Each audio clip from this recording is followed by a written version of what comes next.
尋日咧，我就參加侄孫嘅16歲生日。咁喺我哋福建人咧，16歲咧就叫做成年人。咁尋日大概擺咗10張台啦，每張台保守估計咧大概有7000蚊。咁尋日嘅使費我估大概7至8萬蚊。咁食物質素咧都叫 OK 嘅。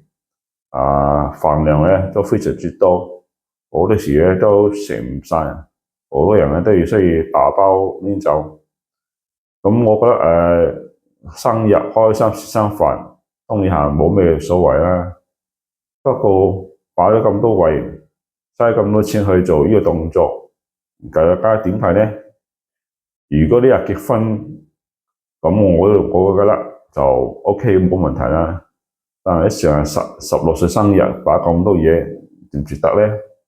如果你將啲錢攞嚟做生意、做投資，我相信會更加有一個回報，咁好嘅回報。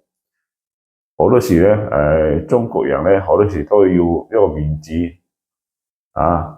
樣樣都要做得好好睇睇搞呢樣搞嗰樣就做俾人睇咧。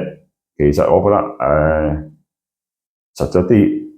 你係有錢嘅，當然係冇問題啦。但係你好多時，你辛辛苦苦揾翻嚟錢，一下子咁使晒去咧，我覺得就唔係咁值得啦。大家可以喺呢度分享下，如果你係生日，你會點過咧？OK。